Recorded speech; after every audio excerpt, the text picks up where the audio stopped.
to the fourth lesson of the third unit. The title of the lesson is Classification of Communication Styles. The objectives set for this lesson are the following. Identify the 4 communication styles. Determine the optimal communication style. We've seen that communication is influenced by so many factors, and yet we can develop the ability to manage it effectively to achieve success. This time, let's see what communication styles are there. Let's do the following. Pause the video and write down what kind of communication would be aggressive, passive-aggressive, passive, assertive. Which one is the best way of communicating? Why? We have already said that communication is context-bound, and the way we encode and decode our communicative intentions depends on the context. Hence, we can assume that the context might influence the communication style we adopt. But let's first identify the 4 communication styles. Think about the following statements. It's all your fault. Do what I say. I don't care what you have to say. You never do anything right. I don't agree with you, so I don't have to listen to your opinion. Everyone has to agree with me. What kind of communication is it? Assertive, aggressive, passive-aggressive, or passive?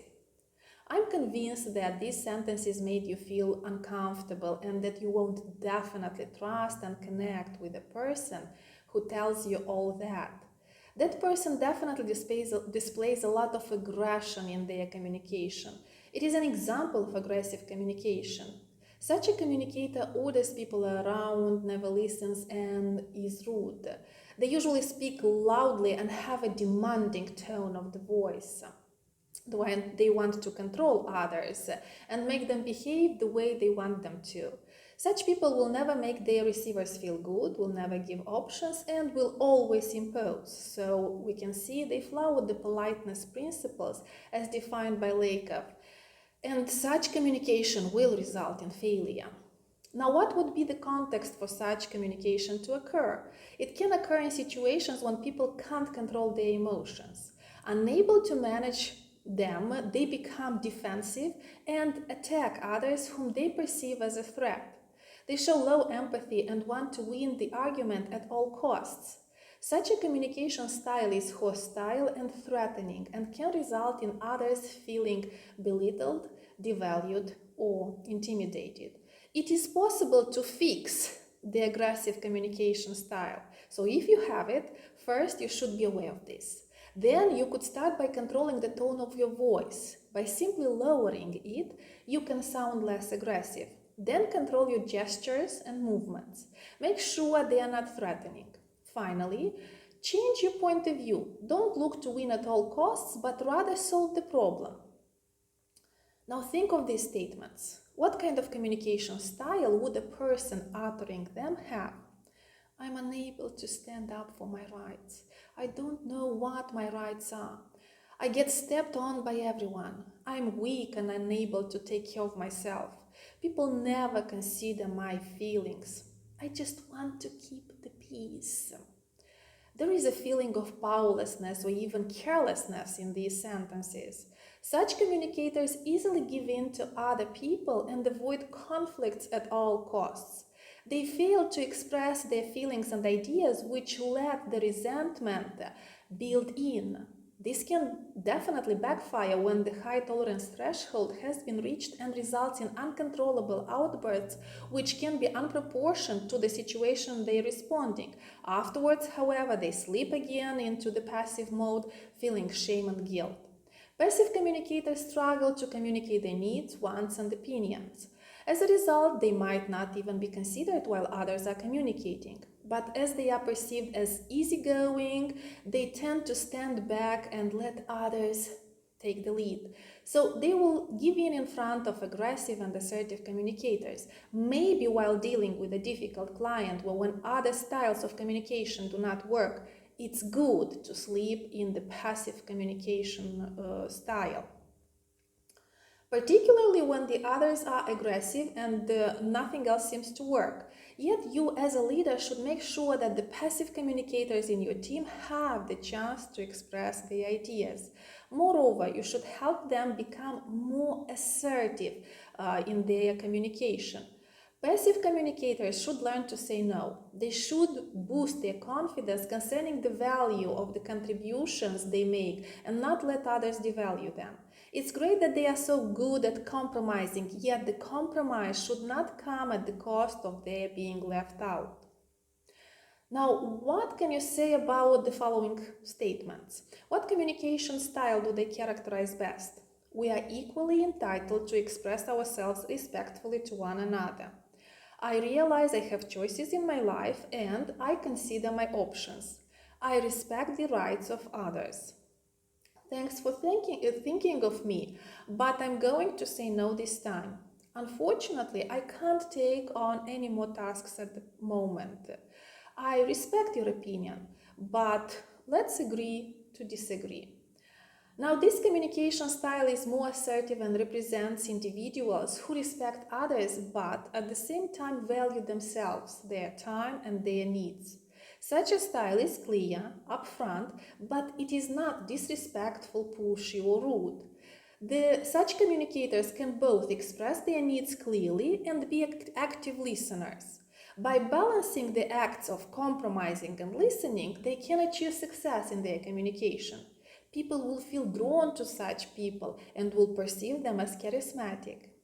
Assertive communicators can appropriately manage their emotions. Their cognitive abilities will not be clouded by unmanageable emotions. They will appear calm and positive. They will not avoid difficult conversations and will look for ways to solve the problem. One characteristic trait of assertive communication is the use of I statements. Assertive communicators won't start by belittling the others. They would politely explain the effect another's behavior has on them.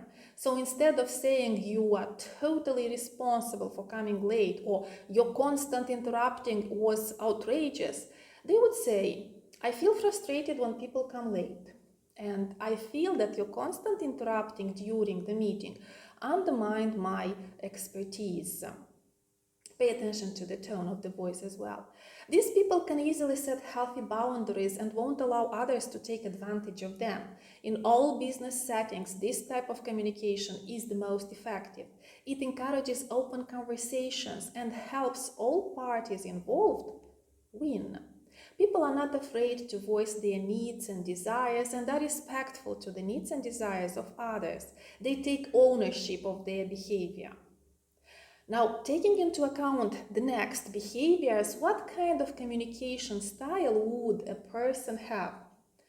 The use of sarcasm, subtle sabotage, pretending to be cooperative while subconsciously doing tasks incorrectly, mumbling to themselves instead of confronting the person, emotional withdrawal, talking behind someone's back, quitting unexpectedly without any explanation. Probably you've got it right. These are examples of passive-aggressive behaviors in communication. As you can see, it is a combination of passive and aggressive communication. The main characteristic is that people do not openly express their resentment and aggression, but take more exquisite turns to do it. The effects of the passive-aggressive communication can be worse than those of the aggressive communication, as the aggressives openly state their aggression. The passive-aggressives operate in the shadows. At the end, they might even pretend that you have totally misunderstood them. The trick is that such people are easygoing and sweet on the surface, but aggressive inside. This is one of the most toxic styles, as it spreads resentment and the total feeling of discomfort through the entire team. Such a style is totally inappropriate in any business setting. It's important to observe the people's body language, as it is going to betray them. They are also the ones who prefer to give the silent treatment in order to hide their own frustrations and insecurities. Now that you know the 4 styles, you should become aware of your own and try to improve.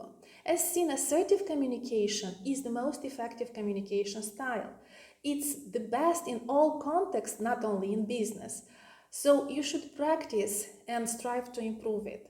Effective communication doesn't mean talking the loudest, getting the last word, or avoiding conflicts.